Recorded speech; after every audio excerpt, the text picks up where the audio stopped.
He's like, hold Bob Phoenix.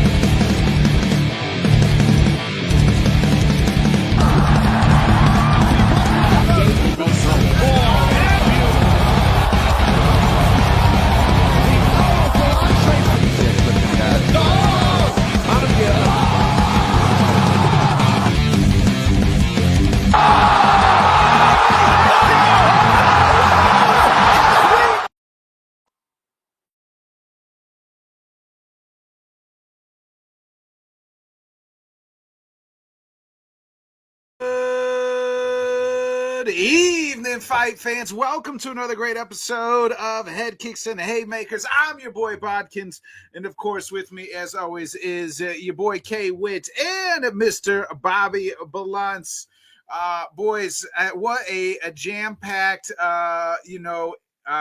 mixed combat sports weekend it was, especially obviously highlighted on Saturday. Really, you could go back to even Friday. Yoel Romero getting his first win in bare knuckles, but there was that. But we'll start in chronological order here, and we'll start with UFC Noche. Diego Lopez reminded everybody that he is that dude Saturday night as he pummeled John Silva, and I've come to the realization, Bobby, I'll start with you. Nerds can't wrestle. They can't wrestle. I don't want to say I told you so, but that was always kind of the question. And that would kind of be the, headline is the grappling is can definitely be the demise. Definitely got at least more of a fight. I thought it was probably pretty, when Silva went for the spinning back kick and Diego just capitalized by, being able to get him down, take his back, and then eventually had him in full mount. And Silva could really do nothing he just kept trying to, hop out of it and stuff. So Diego seemed like he really had the plan there, but then, the second round, you got some back and forth and stuff. I personally thought that kind of Diego was in the control the whole time, but then when I went back and rewatched it, he definitely tested the chin in the second. He was absolutely taking some shots. So, Silva put up a entertaining fight in the aspect of, not making it so one-sided. But in that first round, when Diego had full mount and he was hitting those 12-6 elbows, I thought it was going to be over there. So, credit to John Silva for, taking all that damage and stuff. But, the story of the night was Diego. For me, it was he going to kind of be able to right the wrong? Because I thought he was horribly underprepared for Volk. Not really sure where I'm at if they were to fight again, but definitely the afternoon or whatever time of the day you were watching it. For the UFC side, Diego Lopez was definitely the story. Yeah, Whit, it was an expected car crash, and especially that second round. And John was, and Bob, like Bobby said, he tested Diego's chin, and gave him everything, but the spinning back elbow put him down and out for good in the second round. And Diego Lopez stands strong. Your thoughts there on the main event of UFC Noche? Yeah, man. First and foremost, bro, I'm a firm believer of, when fighters concentrate hard enough and do things like grow a mustache or facial hair, like they mean business, man. For a long time, Diego Lopez was kind of like the pretty boy of the division, even the pretty boy of Brazil. Then magically, we kind of got Kyle Baharlo stuck in there in the mix, and then he kind of became the pretty face, and then he backed off from it completely.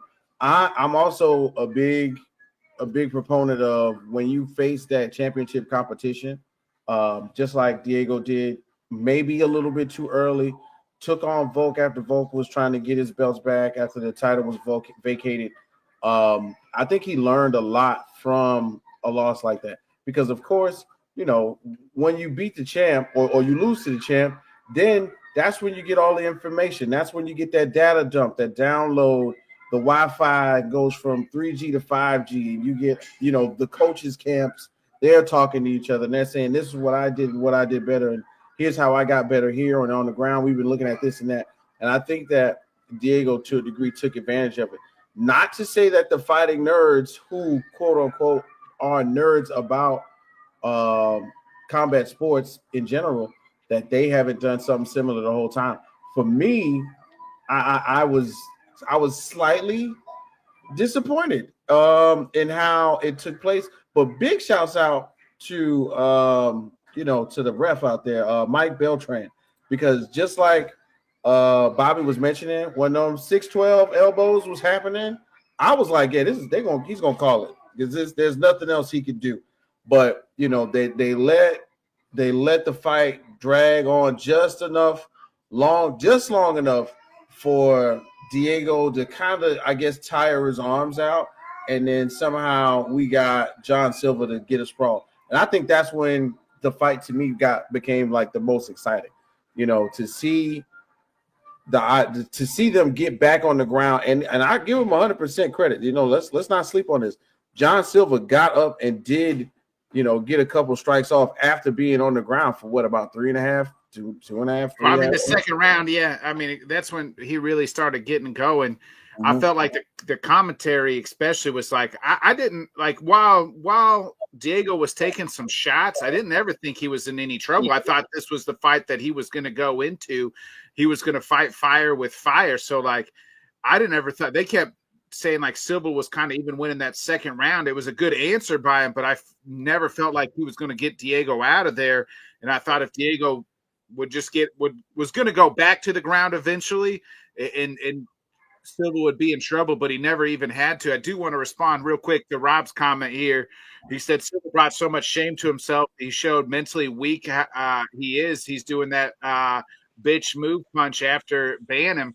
While I somewhat agree, I think this, to me, it's been a shot to the culture of the nerds here the last, couple weeks, where they've looped like holes in everybody's game, especially in the ground game. We saw Rufy couldn't do nothing with BSD.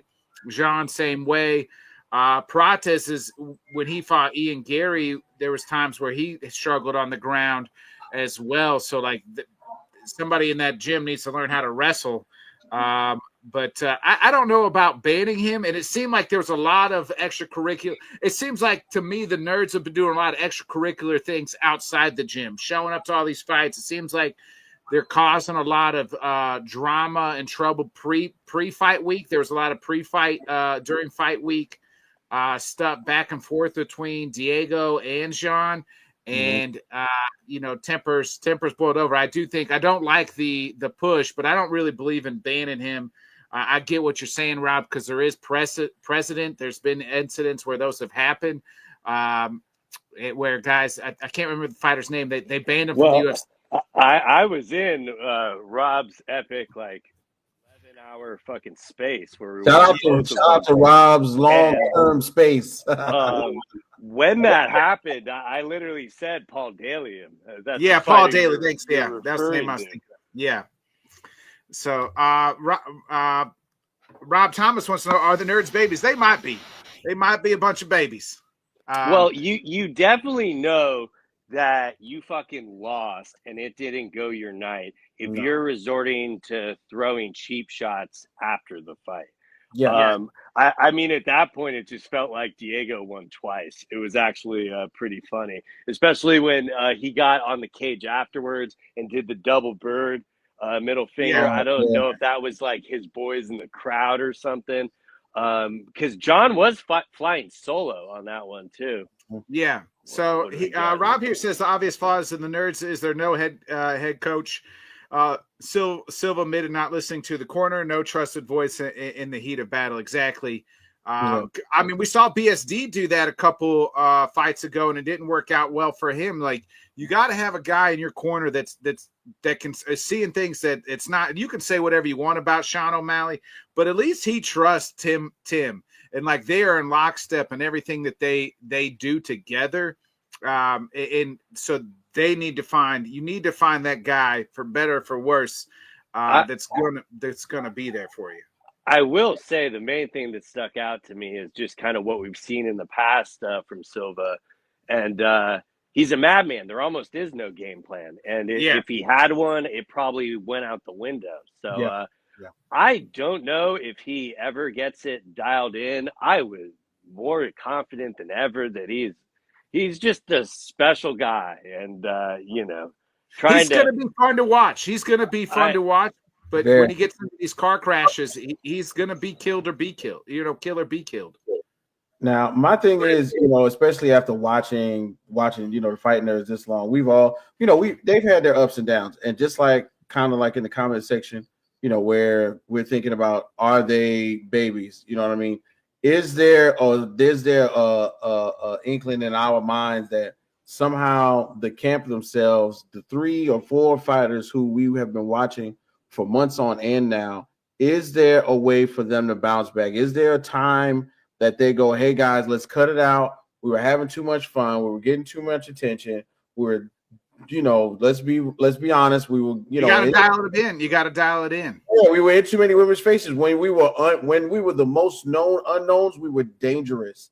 They were hard fights. They were guys that we didn't know what was going to happen, and we thought that they overthought the process of fighting, and then they came into the ring and put it on display. All of a sudden, when they pretty boys and they got, Versace shirts and, silk wife beaters, and they had the side of the fight, all of that went out of the window one at a time. And I'm talking about Berhardo, I'm talking about Rufy, Silva, you name it. It slowly went out the window. But is there a way that they can dial it back in? I am of the belief that it's too many of them, and they had too much talent for them to not figure out a way to win fights very shortly. I don't think this turns into 2 and 3 fight losing streaks for any of these guys. I really don't, because somehow, some way, it depends on who's next.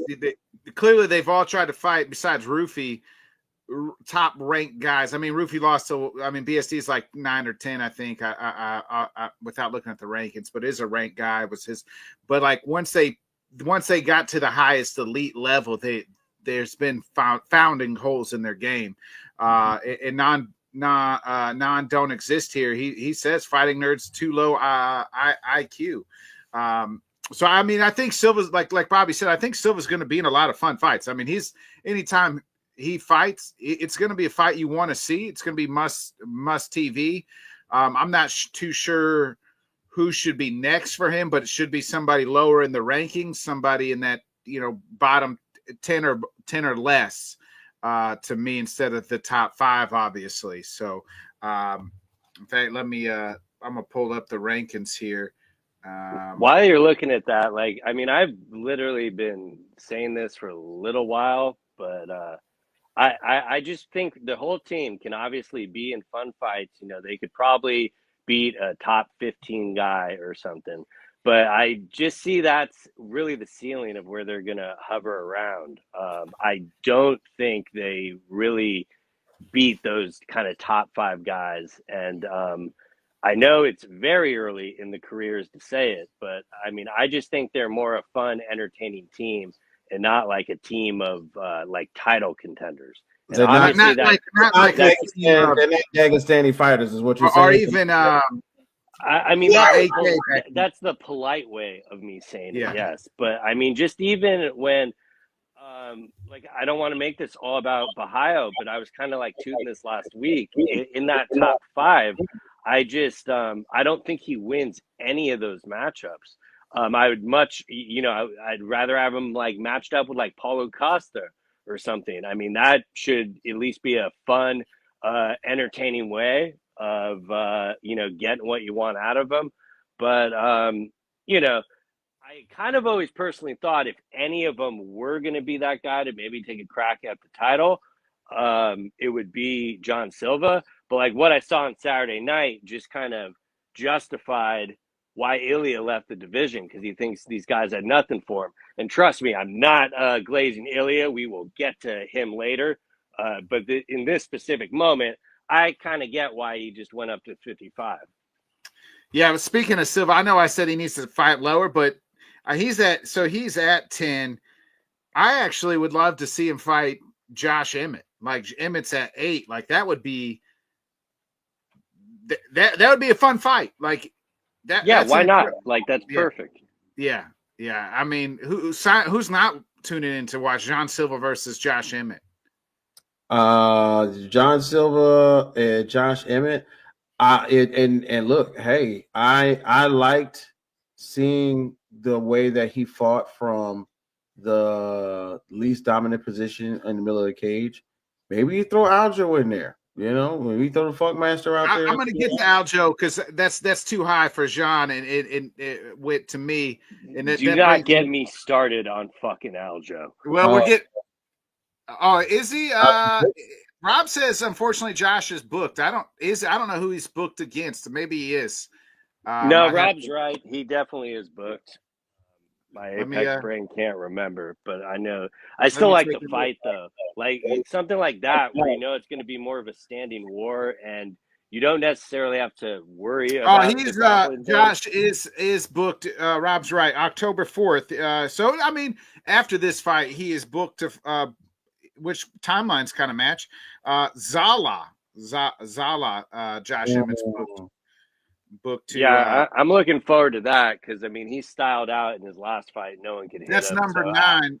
Yeah, I think Emmett's a good matchup test. Though. Maybe you do Patricio Pitbull. I was just about to say it's a good one now. If they was 100% in the building, ready to go, I think would be Pitbull, because hey, look, two guys that are known for, even though Pitbull hasn't shown it to us yet, even we keep waiting for we keep waiting for that moment. It's kind of like Pitbull and Chandler are almost the same person, just different skin.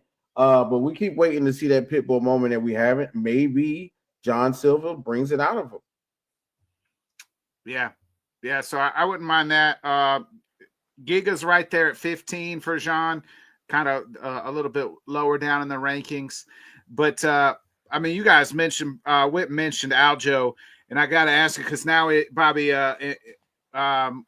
what do you So I think we're all in agreement. Lerone Murphy should be next for Volkanovski, correct?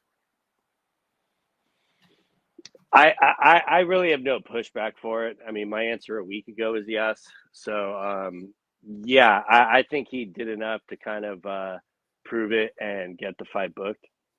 So I'm gonna match make here the 145 division, and you guys can go ahead after me. To me, I'm doing Volk versus Lerone for the title. I think Lerone has done enough. I'm doing Yair versus Diego. That's 2 and 3. I'm running Mozart back with either Aljo, probably Aljo, right? And I feel somewhere I got to get Arnold Allen a fight in there. He hasn't fought all year, but that's the fight to me. Or maybe do Aljo Arnold, but I'm probably running back Mozart with one of those two, Aljo or Arnold, or one of those. Like I don't really know what to do here with Mozart. I feel like he's going to be kind of the odd man out, but your thoughts here, Bobby, I'll start with you on just kind of matchmaking this 145, these top 5-6 names here. Yeah, well, definitely seen most of our tweet out pretty much that he wanted to fight either Murphy or someone. I think that kind of signals that he's already aware of the writing on the wall and he's trying to get matched up with one of those top contenders before they do it. The one thing I think that very well could possibly be holding this up is we still don't really have a status on Volk. He's kind of been, dealing with, I don't know if it's an injury with the eye or what. He said December he's ready. He said December, so. Yeah, and I would assume if they're doing December, it is probably going to be Lerone Murphy. The purist in me definitely says that Mosivar deserves it, but however, after he had to pull out of him already taking like another number one contender fight, I think that's why he'll probably get passed over. I, unlike many, would really prefer them to just run back the Aljo fight because I figure if you're going to have him do a fight, it should be some more favorable matchmaking on his side because, they tried to match him up with Pico. And regardless, you're going to get a rematch with him no matter what at this point, because he's already beaten a lot of these guys.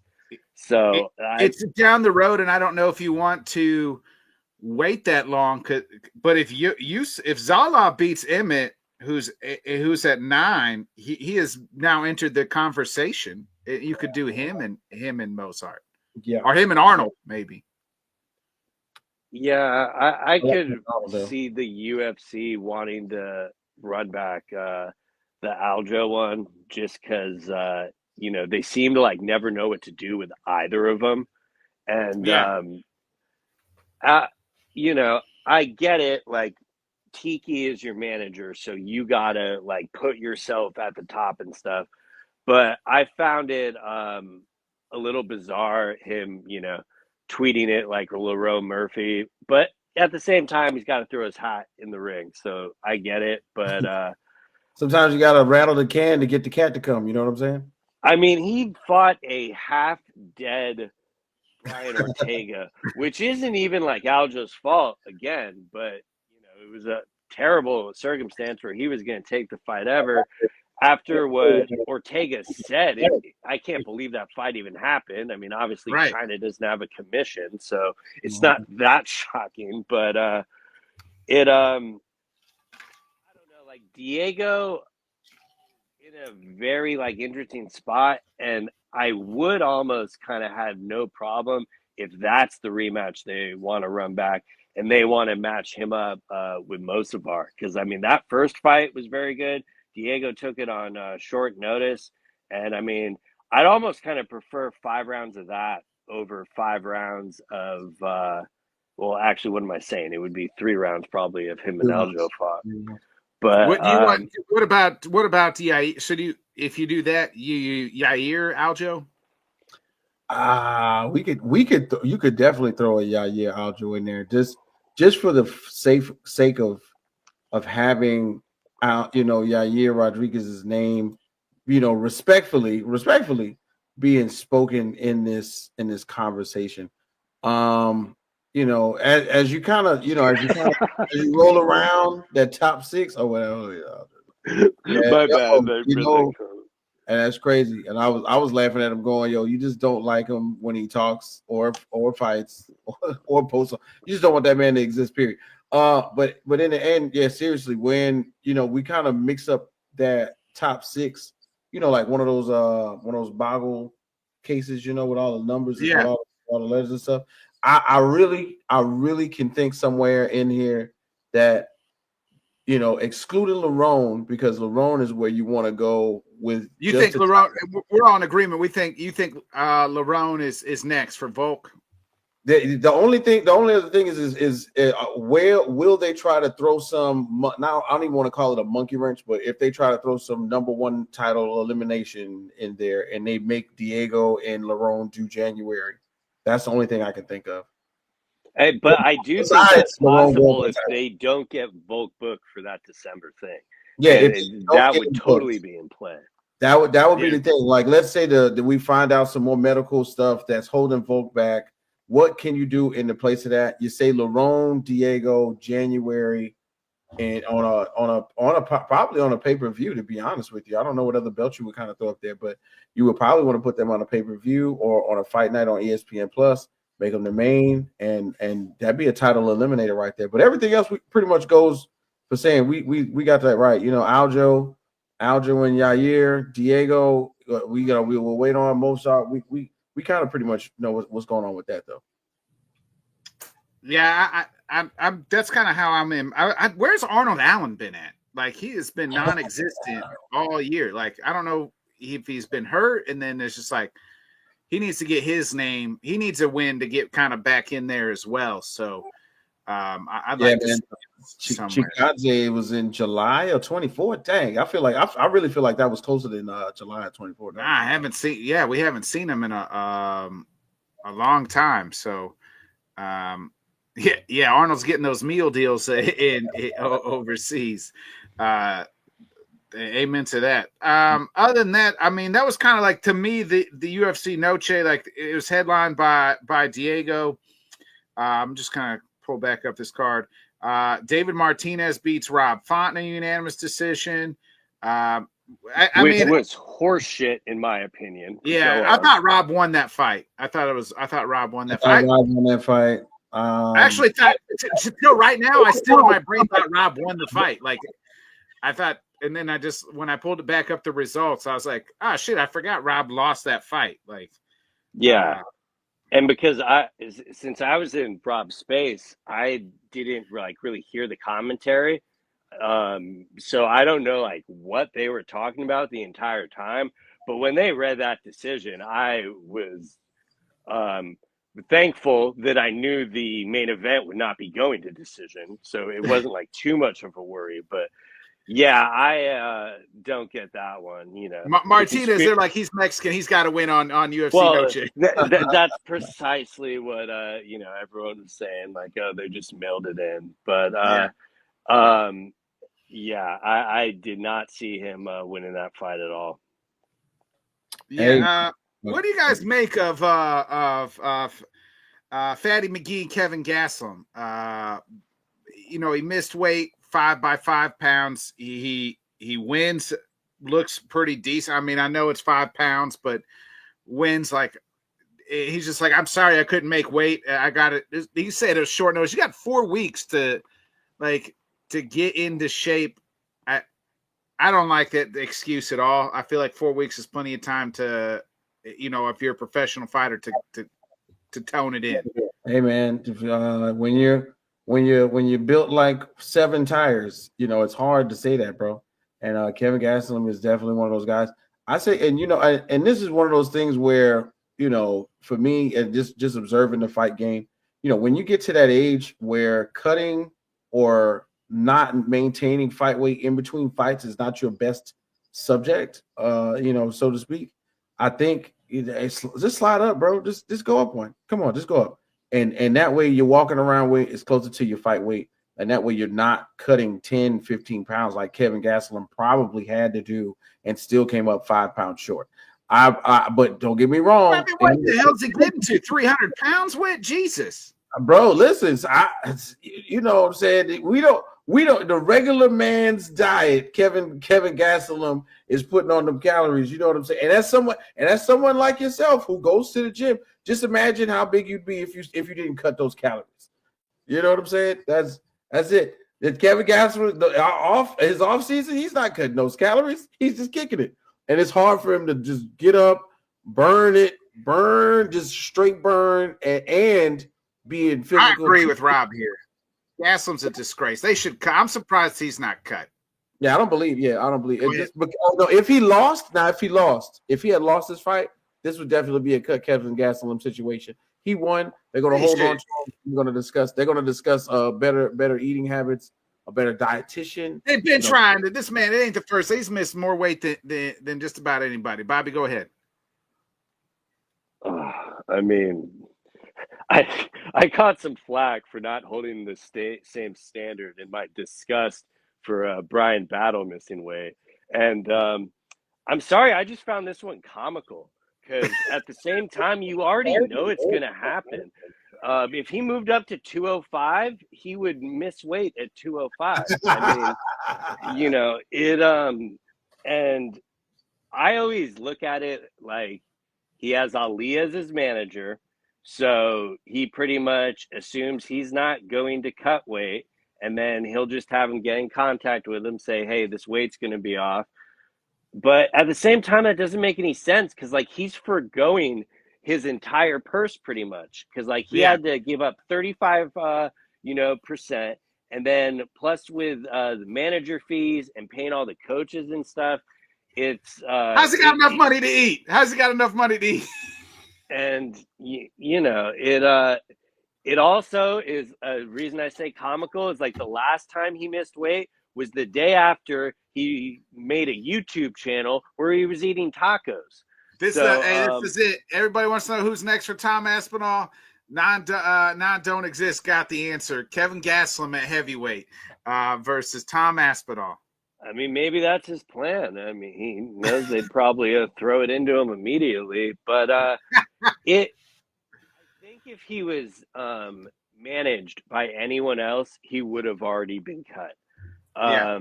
And he, fortunately for him, his manager has very good ties. Now, depending on how many fights he has left on his deal, like if this was the last fight on his contract, it would not shock me at all if they're like, thank you for your services. But I just couldn't believe on Saturday night that we were actually watching a Hall of Famer. It was, it's pretty wild to see. But at the same time, you do have to give him credit for the aspect of he did fight. There's a lot of, and granted, more of that is probably on the opponent for accepting it. But I don't know, the whole thing just seemed mighty predictable to me. So I didn't really think too much of it. Where in certain circumstances, you wanted to like kind of see where battle could be at 170, and then it's like the double thing. And actually, now that I think about it, I just figured he was like Kelvin, because like I already have gas limit, associated with that. Yeah. Yeah, it'll be interesting. That's kind of all I really got it at 145. I wanted to see what we would our UFC Noche, but we got to get into the fight of maybe the century fight real quick before we get off of Noche, I do got to give a big shout out to my guy from, of course, tough this last season, Daniil Donchenko, starting off the prelims. Good call.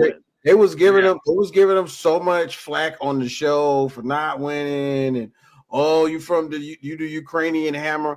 Oh, he did some hammering. Let's get you know what I'm saying. He started off the show the right way, so I just wanted to bring that up. I thought that was a good show. I also be remiss if Karma didn't play Saturday.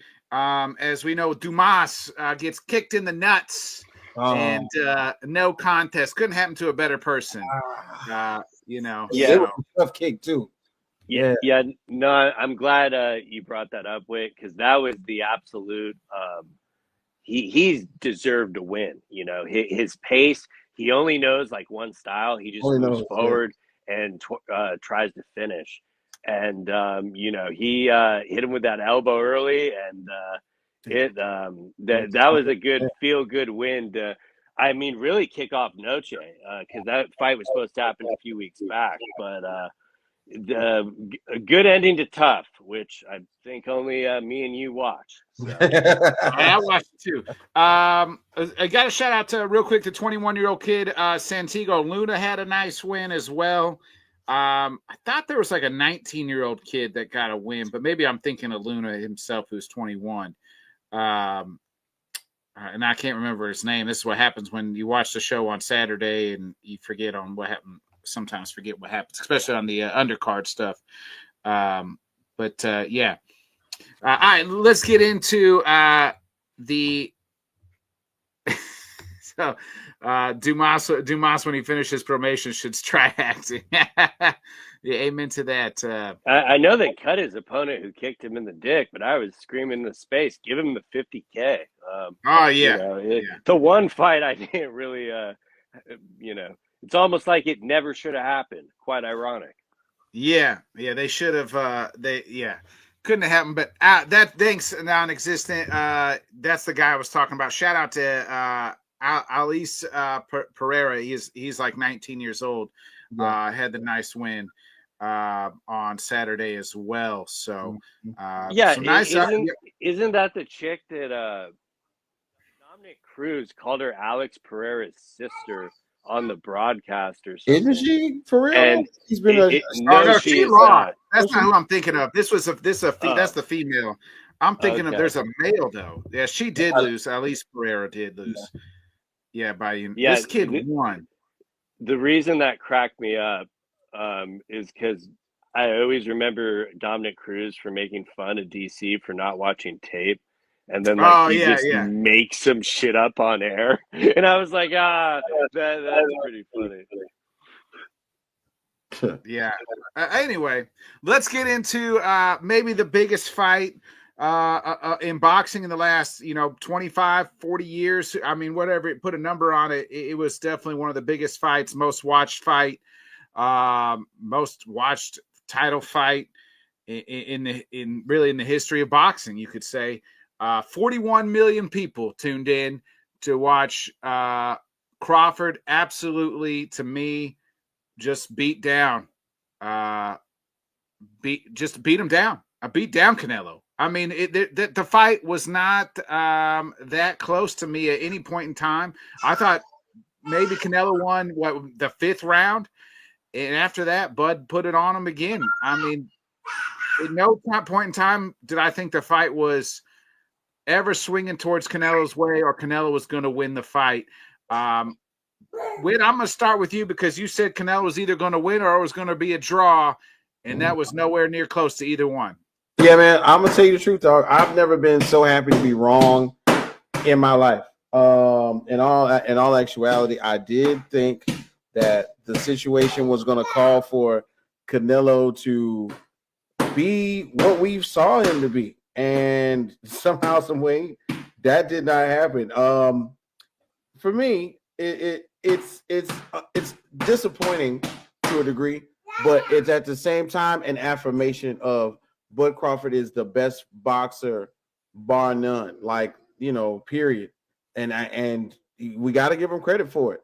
This was one of those times where the rubber meets the road, and we've seen Canelo have some selective fights. Let's say that's a good word to choose. Selective fights. Fighters in which, although their records may have sustained very little blemishes, gaining the records was not who they wanted, was not what we would have wanted to see.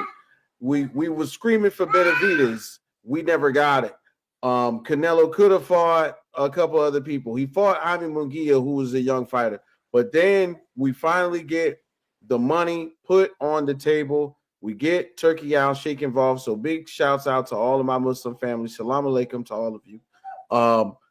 Because without the money and the dedication of finances from Riyadh season, we would not have got this fight at all. It wouldn't have happened, And to me, it's okay, Max Kellerman.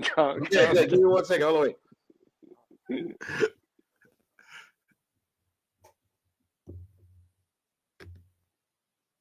Yeah, bro, kids. I'm sorry, but the point is, the main thing, I really wanted somebody to understand that while Turkey Al Sheikh has this platform, while he is the unanimous, undisputed fixer of events, and then you put the pit bull behind him, you give him Dana White to orchestrate the money.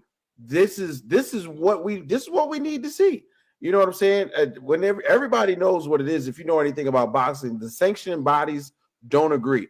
The sanctioning bodies don't agree, then the promoters don't agree. So Bob Arum doesn't like this, and then we got the guys from Matchbook, they don't like that. Then we got the TKO guys, they don't agree. We're in England, you're in Saudi Arabia, you're in Russia. Everybody's got a zero, so nobody really gets to agree, because in order for me to get my biggest fighter out here on the streets to lose to your fighter, that's a big risk. Nobody wanted to do it, but somehow, some way, we got it out there. And let's say this. And Rob, follow Rob. Okay, I see you over here. Max Kellerman.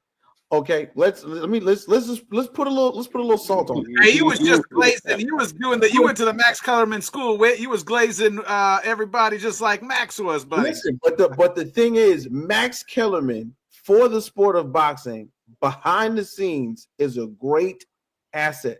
I don't care. I know it doesn't sound good, but when you get some of them sound bites on there, you got to bring ass to get ass. When you know what I'm saying, I was like, yeah, that is prime time Max Kellerman, not on ESPN. I enjoyed it thoroughly. I cannot lie to you. But then I didn't. I've never been a Max Kellerman guy. I never will be, and he proved my point on Saturday night. Listen, it's for some, it's a good thing. For some, it's not. Do I like him overly saturating a broadcast? No, but do I appreciate the analysis and his boxing acumen and his IQ of the fight game? Period. Yeah, I mean, he's a great wealth of knowledge. But everything else, I could do less of. But when we get to the fight itself, there is no other way that you can say anything about Bud Crawford. Let's just get that out there, folks. It happened. You saw it with your own two eyes. You know, talking about Max is rock hard for Turkey. Mess around, he put that checkbook. I'm gonna get hard. You understand me? You put that checkbook in front of me, I'll show you hard. Okay. Amen to that. Amen to that. I'd glaze this too if you're paying me $1 million. Boy, you take me to Riyadh, I'm gonna lay in the dirt right there in the sand. Anyway, but the whole thing is, like for real. When I look at the scorecard, I was like, I was in shock. You know what I'm saying? Tim Cheatham, Max DeLuca, Steve Westfeld. First of all, thank you, Steve Westfeld, for realizing that somehow, some way, Terence Crawford won a lot more of them rounds than anybody else thought. Okay, I was really with it. 4 through 8, let's give them all to Bud Crawford. Give them all to Bud Crawford. Somehow, some way, Max DeLuca thinks the 5th round goes to Canelo. Stupid. Somehow, some way, Tim Cheatham. I think most people thought Canelo won the 5th, and that was the only round he might have won. That might have been the only round, but then they're going 8-9. They're going 8 and 9 Canelo. I think 9 Canelo. Like Canelo picked up at the end. But the repeated view that everybody's seen the video now, I think that was the 4th round where Bud landed that cross and Canelo looked dead at him like, okay, you got me. That is a boxer's acknowledgement of prowess. He did not know that he had that in him. Period. And Canelo had to suck it up. Bobby, Canelo even said he had nothing for Bud. He said I tried everything I could, and there's nothing I could do. He's the better fighter. Mm-hmm. Yeah, I mean, it absolutely showed. The whole walkout, the scene of everything was perfect. Oh yeah. Product looked really good on Netflix. You know, same old pacing issues, but I'm so used to it with boxing. I'm not really going to complain about it. Right kind of money, Rob. It can be. The right kind of money, it can be. Give me a thumb and all, baby. Hey, every man got a price, Rob. My price probably cheaper than Max Kellerman's. I'll probably tell you that. Boy, we're gonna have Arabic subtitles. Yeah, I mean I guess before I get into the fight, it was kind of wild seeing all, like, they had like Mr. Beast in front of Turkey, and like Jason Statham was sitting there, and Mark Wahlberg. About Turkey, either Jason Statham or Stallone. Yeah, it was a bunch of people. Yeah, and you know, they kept like panning to the crowd, showing everyone that was there. We're on the top of that. Did Dana White, to me, looked like he hated life, like literally sitting there watching like he's just bored out of his fucking mind, hating life. Like every time. I think it's because he was so close to Max fucking Kellerman, who was just oh my God. Like, I'll get to burying him after I break down the fight, because when I heard the commentary for one, it made me think the fight was a lot closer than it actually was. Because, like, when I watched it back on mute, it was just a sweet. I know, Bobby, you don't care because you live on the West Coast, but right. Me and Whit lives on the East Coast. I live Central Time Zone. That 1 a.m. start time was awful. Boy, that liquor was kicking in, boy. I was in the bed, like, yo, it's really. All right, and I'll say this, I give them 100% credit for reorganizing the Las Vegas Strip just to support this. They had a concert, they did the fight, then they had a football game. I can't, pay those people who work in that building way more money because they got it together and they worked their butts off that weekend. Fight started at 1. Now, I want to, kind of shine the light on something that I thought was rather dope that night. When we talk about the fights themselves and what happened and what took place, 2 other things jumped off the pages for me. Muhammad Ali against Travis Crawford. That was actually a good fight. Sleeping on Muhammad Ali straight out of Saudi Arabia, a young fighter who, of course, because he's across the seas, we have no idea who he was, came over there and put Travis Crawford, who is actually really well known in the States, to, like, he put him with sweet chin music. It was, even though it went all around, Travis Crawford had nothing for it. But the fight of the night, I hope you watched the whole broadcast, because I thought the fight of the night would have been Caleb Walsh and Fernando Vargas Jr. I was completely wrong. The fight of the night, which probably in my mind should have been put a little closer to the main, just so I can keep my heart rate up. Christian Billy and Lester Martinez ended in a draw. They stood less than 18 inches away from each other the entire time. Everybody, I don't know. Did y'all seen what's the name of the movie? Creed. You seen Creed? Everybody saw Creed. The second Creed, where they're doing the Mexican boxing and they're standing in a tire and they're right on top, and the guys is beating the crap out of Creed's ribs. And Michael B. Jordan has to get used to standing in close and boxing like that. That is exactly what happened for freaking 12. Like, it was ridiculous how much action there was in that fight, because Billy is definitely one of those guys, if you're into boxing, that's up and coming. His name is synonymous with knockouts. That's all he really does. The super middleweight thing is a real division. And then Lester Martinez, the lesser known of the two, came in there and put on a show, so much so that they had to give him a draw. Like, there was nothing else that you could have done for that one. So big shouts out to those two guys. And I'm Christian and Billy kept the interim belt because of the draw. But I need to look to see who, if they got that, if they ended up getting that extra money, because boy, let me tell you, they sure deserved it. That extra 100,000 or the extra 100K. These are the two guys that should have got it. Go ahead, Bobby. Yeah. So basically, the main event came out the first round, just looked a little bit more crisp, a little bit more better, moving good. Gave him the first round, gave him the second round, gave him the third round.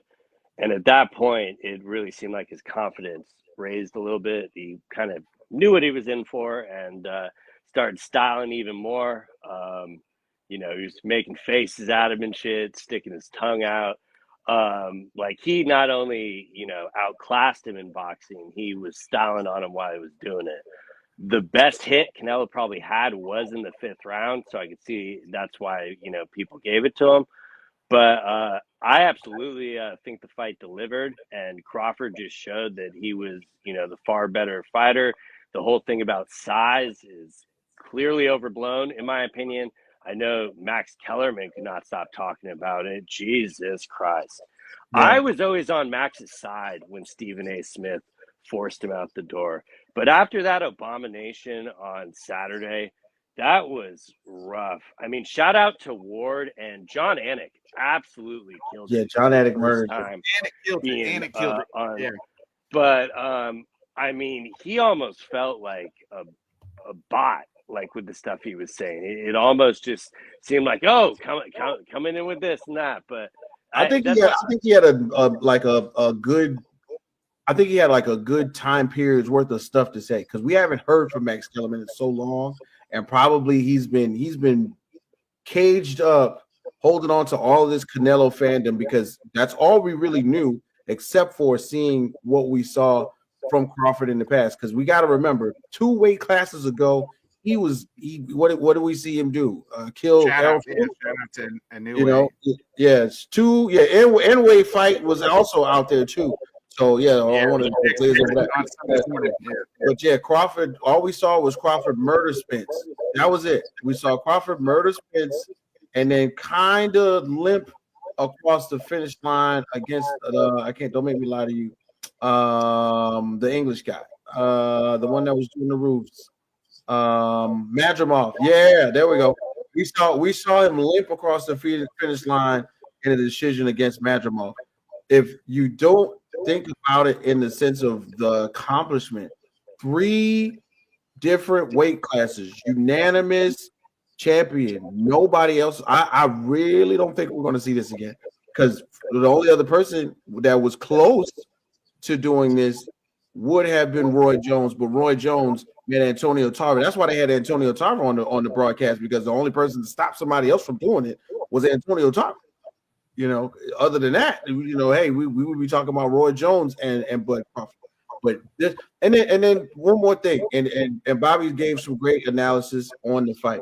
Y'all got to remember, and it's not like a racial thing. It's a boxing endeavor in a certain place.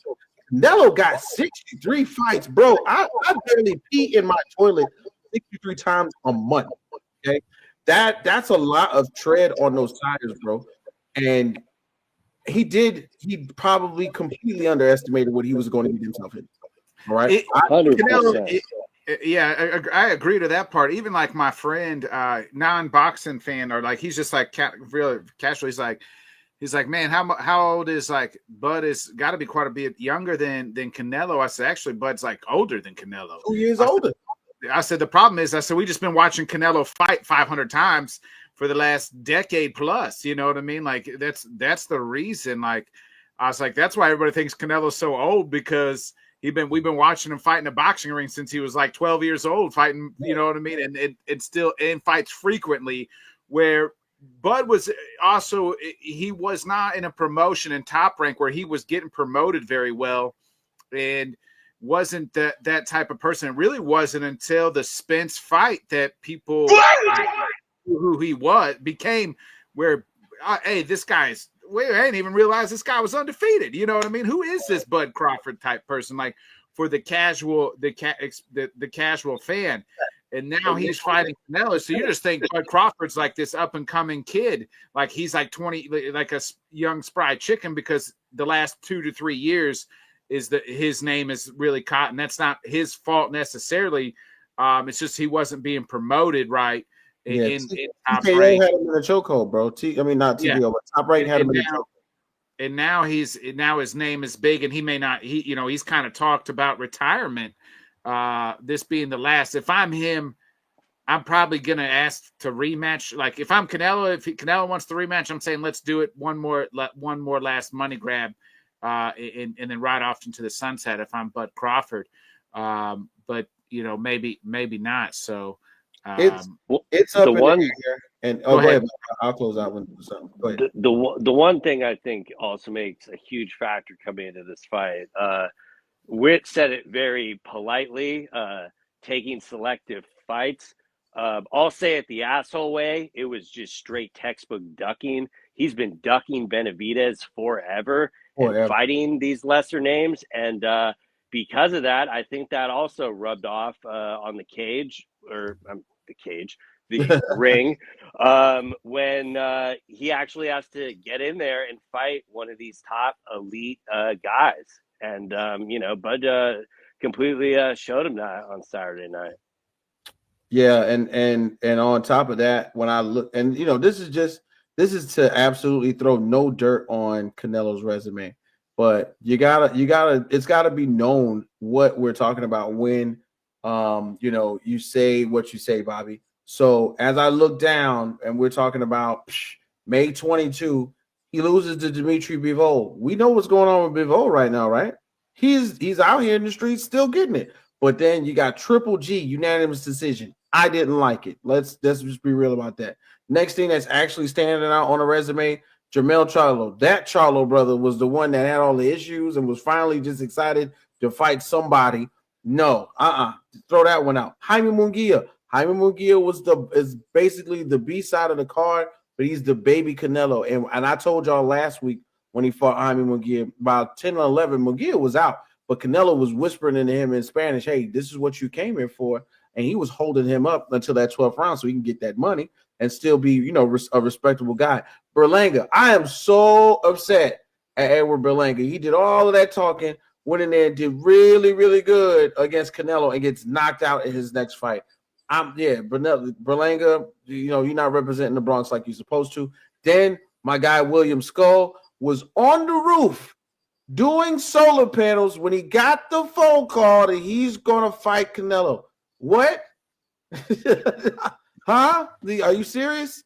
Yes, I'm going to take the fight. Of course he would. But somehow, some way, we have to, once again, you just got to say it, bro. Like the sport of boxing before what we are seeing now, which is in this era, and Bachus, you saw it on my Snapchat. I said it last year. We were talking about around this same time, Turkey Al-Sheikh was kind of making it known that he's putting the money in front of these guys. Riyadh Season is sponsoring it, and they're just like they opened the door to Vegas. They're going to open that gate. I can't wait. They might have that gateway to Atlantic City next, and then if not, the Atlantic City, Vegas. You come to Saudi Arabia. Who's going to make the excuses anymore? if you put the money on the table, if the contract comes with the money, what are you going to say? And that's it. I want to point out some. I mean, we talked about Dana White. You talked about Dana kind of like promoting this thing. Like Dana has been on record saying like, "Hey, boxing pacing slow. They got all these. They got all these podcasts, concerts. Guess what? They still had all that shit with Dana attached to it. I don't need none of that shit. I want the pace to be quicker and faster. I don't want the main card to start at 1 a.m. Eastern. Like to me, like you just couldn't like. I actually didn't. I'd be the first one to tell you. I woke up the next morning and finished the fight because like, and when I was falling asleep at the co-main, woke up and realized shit, there was still 2 fucking hours I missed. Like, how the hell? And it was like an hour just to get to the fight from the co-main where I left off. Like, it's just too much. It was too much. Like, I love the pace. Maybe I'm just spoiled with the pace of the UFC because I feel like that's how shit should be happening. But you know, if him and Dana are really getting into this, you know, marriage and they're going to do this together, like, I don't think that was like a Dana production to me. I think it's just very much seemed very much like Turkey's thing as it's been in the past, but this time it was at least in Vegas. So we got a little bit more of the better atmosphere, I will say, like when we do it in Saudi Arabia, there's a missing atmosphere to it because how they consume and how we consume our sports are just 2 different things. To me, dog, you kind of hit the nail on the head. This is what I will say though. Dana was not involved in the production aspect, but he was involved in the pay scale and he was involved in the incentive of the pay scale. Whereas, that $100,000 was on the line. So all of the fights, although not as entertaining, some were more entertaining than others. All of the fights had a line of action in them that you really had to keep your eye on. So I was excited about that. I agree with you about the way that boxing is set up.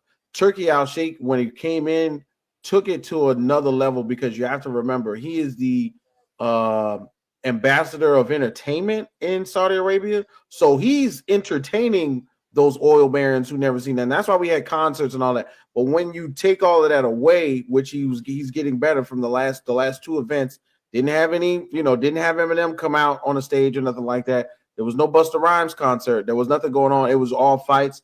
The pageantry that I think that you were talking about that comes with a Las Vegas event, because it is what we got a chance to see in Saudi Arabia. In Riyadh as well, in Saudi Arabia, in the United Arab Emirates, they are still hinged upon religious beliefs that we don't implement into our spectacle. You hear what I'm saying? So there's a lot of stuff that they're not doing that they did in Vegas that we probably missed out on, that I saw, like, people's tweets, people's videos and stuff like that from Vegas.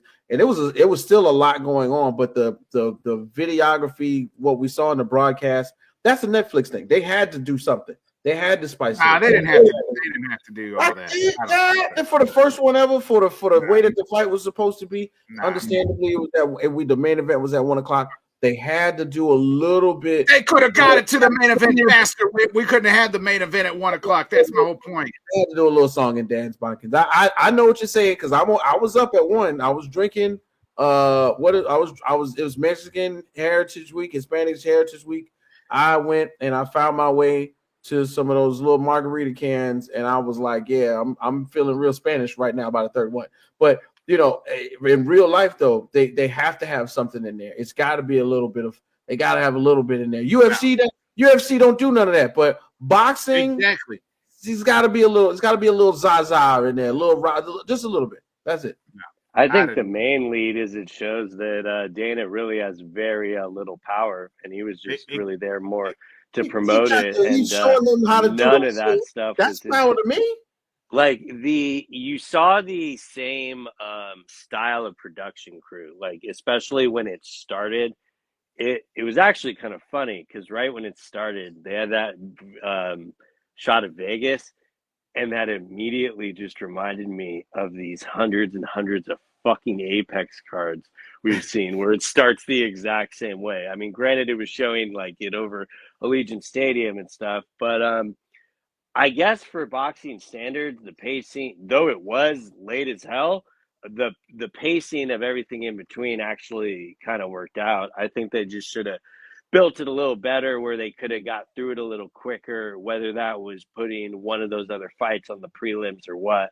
But I mean, you could have probably easily just started it an hour earlier, and that would have helped. But And I want to disagree why didn't about. they do that? They didn't want to cross promote with Dana White's love child of Noche, which he pretty much neglects in the corner at this moment. So you saw it all kind of play out. It was pretty funny. And I want to disagree Real with quick, Rob on I this want to. one. I want to. Rob here says no casuals watch that main event. That's the point of putting it on the shit on Netflix, ain't it? I don't know, Rob. 41 million people watched it. It's the most watched fight, title fight in the history of sports. But then if you compare it to the Tyson numbers, it's like, and I understand it because like Tyson was more of the freak show that brought it out. But those numbers are great for like Tyson's Tyson. That's yeah. You know what I mean? Like you could dig up Muhammad Ali. There's probably very many people that carry that weight of Mike Tyson, like Ali Tyson. That's it. You know what I mean? Yeah. Like those are the two people. And what I wanted to throw in there was what they're not going to tell us, right? Is the spike in subscriptions, right? You know how it is. Everybody's done it before. We got 2-3 people on one Netflix account. There had to be hundreds of thousands of, if not millions of people who said, "All right, sweetheart, I'm gonna pay the new Netflix price just for the night, just so I can watch this fight." And that is where you got the casual eyes in on it. You know, the fight party used to, be a big thing. You couldn't be my friend if not being invited me to the fight party.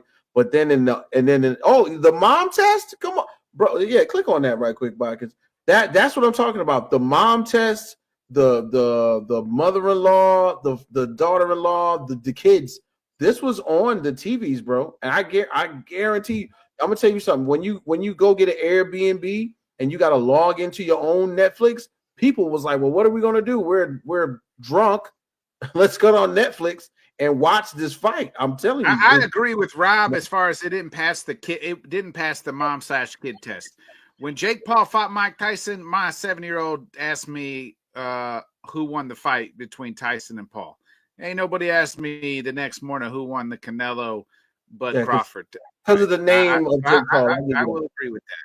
Yeah. Again. Yeah. Grown-ups, adults were like, "Hey, who's that Bud Crawford guy?" And then the Hispanic community. That's enough. Other than that, I mean, let me ask you guys this real quick, Bobby. I'll start with you. Who's next for Bud? I mean, the bigger question is there a next? Because I can't think of, if it wasn't for the payday factor, because I know Canelo got definitely the top end of the pay compared to Crawford. You would think he would probably want to get back, one on his side for that, but he's definitely, put himself in that position.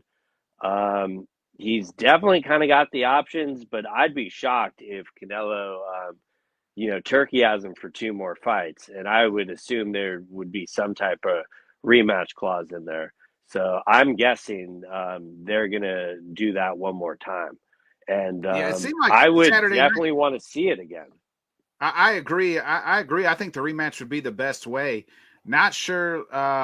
There was no talk Saturday of like a rematch. That's why I question whether there's going to be one. What about you? All right. So this is the thing that I'm throwing out there, right? All right. The total fight purse for Canelo Crawford was around 200 million. Canelo receiving approximately 150 million. And Terence Crawford earning around 10 initially, though his final payout, including pay-per-view and other revenues, could be closer to 50 million. That, even though me and you, everybody else ain't got that kind of money, that's a disparaging figure, people. Okay, that kind of money right there will make somebody else like Canelo say, "Look, man, I'm good. I'm not going to lose twice. I'm not going to lose twice." But this will also possibly put the feather in Crawford's cap to say, "Hey," just like Bobby alluded to a little bit, look, man, let's do it again, and this time we'll make it even, you know. But one of the things I'm gonna throw out there before we get out of here too is the way that Crawford ended the fight, you know, with the whole he went to go say hi to his wife, he gave his daughter a high five, and he gave Canelo the belts back. If you know anything about boxing, those 4 belts that he got are literally Canelo's belts. They say Canelo, they got Canelo's face on them. They're individualized for that fighter. To give Canelo the 4 belts back that he has held for so long, that's a huge sign of respect. Big deal. If you think he didn't have the Mexican community, the Hispanic community on his back before, he definitely gained a gang of fans then, especially with the ring walk. You know, if you know anything about Once Upon a Time in Mexico and Desperado, you know, and you know those movies, he won, and supposedly that's his best friend from like Omaha. So who knew Omaha had mariachi singers in it? But boom, but for me right now, what's next? I really don't see anything happening for another year. We will be it will be Oh, this time. agreed. It'll be this time next year that we'll say, hey, somebody has beaten somebody, and now they're saying Terence Crawford. There's no reason to say Tank Davis. There's no reason to throw a Charlo out there. There's no reason to say Boots Ennis. Like there's nobody who has built up the resume and is even good enough to be at 168 and fight Bud right now. So we kind of got to wait and see. And you know, even though Benavidez is around, Benavidez will come down to 168. Benavidez is going to be happy where he's at getting that money. I promise you. He don't want to see Bud. He does not. You guys not interested in the Ilya Taporia fight? Oh yeah. I thought that was hilarious. Yeah. I mean, most of the time the coaches are the ones that give the belts back. So it was all class of Bud to be the one to return them to him. I mean, he handled that whole thing like a true champion. And the reason that I would not rule it maybe being his last one is I knew he took this, you know, more for legacy. It's like what he wanted. So I could totally see it being enough for him. But at the same time, that would just, you know, make Turkey probably give him some Tom Brady flag football money, and you know they would probably get the deal done. Yeah, just wait. Give it about 6, 7, 8 months. We're gonna see Bud Crawford on the broadcast. That's the only thing you can. If you're not gonna fight, the only thing you can do is talk about it. Period. Yeah. I have no interest though in the Ilya, but I don't think that happens at all. Bud's kind of shot that down, and I firmly believe it. I'm not even acknowledging it. Like if I have to make a statement because of the podcast, I gladly will. But it was just comical, and you know, and I'm like the Ilya apologist, and I'm like fucking fuck no, do not want this. Defend your fucking title. Stick to MMA. Like I wish the pay structure was better to where these guys don't have to consider this and stuff. But Crawford would do bad things to Ilya. What's it on you know what's the Boys in the Hood? I want to see a dead body. that's I love Ilya Taporia now, don't get me wrong, but he ain't rolling and ducking like I saw the other night with Terence Crawford, bro. I'm sorry. You can punch. I don't think you dodge. And a lot of salt got thrown on it because, like, after they walked by each other, Ilya had the pose. And, you know, you can say what you want, whether it's a coincidence or Bud directly came out to his thing. All I know is that song was set up to be the song weeks before he saw fucking Ilya Taporia. Oh, yeah. Agreed. So I think a lot of people are just, you know, trying to connect the dots. I think he did pick that song the minute him and Canelo were supposed to fight because it made sense for it. Yeah. He gets the people on his side. He didn't hear any of them booing or anything like that. And he was just able to lock in. And it was absolutely, you know, the right move. And the right move for Ilya is to stay in MMA. Like, no MMA fan should want him to go to boxing. You know, you moved up to 145. Now you're at 155.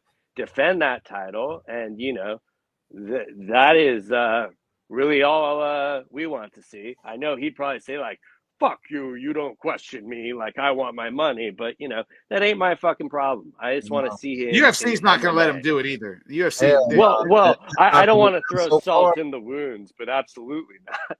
Yeah.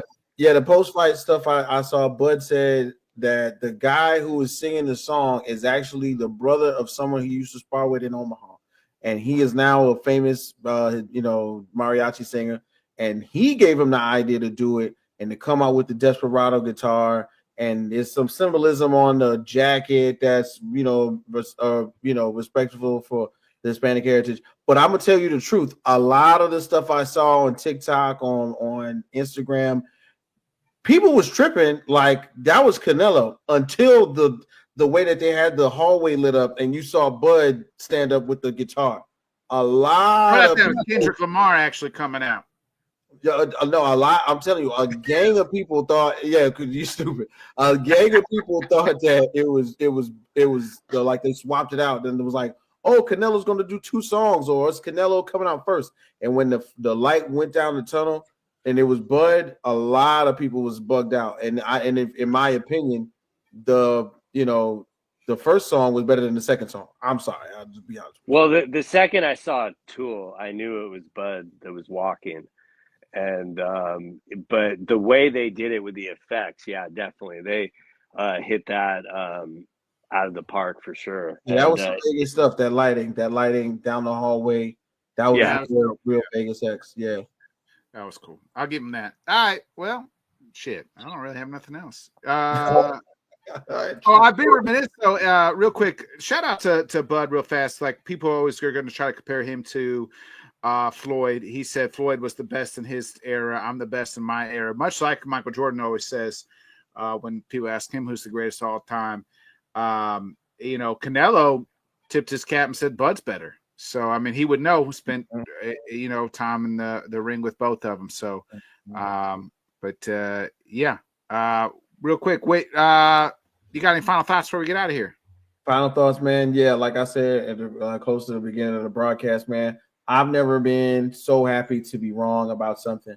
And, I'm going to throw this out there, and I just want everybody to put this in the context of where this man comes from. They got that interview when they were doing Top Rank on ESPN with Bud before one of those fights, and that man's mama would tell him he wasn't going to be shit and would bet people $10 to fight Bud in the street in Omaha, and Bud would beat everybody's ass. Your mama told you that you wasn't going to be nothing, and look at you now. So if that's the case, if that's where Bud Crawford comes from, imagine where you can go if you put $10 in your own pocket and focused on your shit. Think about it like that. Bobby, any final thoughts here? I don't know. We don't got any UFC this weekend, so everyone get out there and go touch some grass. Yeah, amen to that. And watch some college football. Yeah, there you go. Oh, God. I mean, I'll make sure to touch grass, but definitely going to be hammering that. Yeah, football on Saturday and Sunday. No UFC this weekend. So other than that, folks, we got a good fight to come back to, though, in Perth. So that'll be fireworks. I swear the cat. Oh, yeah. Until I'm doing a show. Oh, yeah. Is that next weekend? Yeah, Reyes and I think it's the 27th. You're right. Yeah, it's weird how they show the date because it's in Australia. I thought it was. Thought the Vancouver card was next, but you're right. It's Oldberg Reyes. September 27th. I think the Vancouver's in October. Which, by the way, I guess that's something we buried the lead on. Unfortunately, Fluffy fell out of the fight, and they've now Brandon Allen stepping in to kind of save the main event. So shout out to him, and so shout out to Imanov. That means you're the number one contender to face on Khamzat Chimaev sometime next year. Hey, you like how I saved that, so you had to say it instead of me. It's a beautiful thing. Yeah. Toffa, Rob's right. Toffa gang returns in 2 weeks. So That'll be fun. That'll be fun. Oh my God! On the co-main event, like Yeah, they got our main event fireworks. Yeah, Junior Tafa versus Ebo Aslan in 2 weeks. So, I mean, did they get every Australian and Justin Tafa's on that card? They got every Australian besides Volk, I think, on this card. They literally placed a dude that won the Contender Series on the card the next day. And I know a few fights have fallen off too, but they were definitely adding it. And the card as a whole is great. But anytime we got a Tafa brother as the co-main, I always chuckle. Two Tafas on the card. Oh, we're getting the double Tafa? Yeah, whole Tafa again. If you're Australian, Bobby, you're on. If Australian or New Zealand, unless you're, Volk or Izzy, I'm surprised Kai Car-France ain't on this card, but you're on this damn card. Yeah, we definitely got Jim Crute. Shout out to I ain't seen Jim Crute in a while, I feel like. Yeah. So, yeah, Justin Tafa making heavyweight great again, baby. Here we go. Rob's coming around on the heavyweights. I assure you, Rob is trolling on that one. Can't wait to get into space, Rob. Yeah. If Tafa wins, put him up against Aspinall.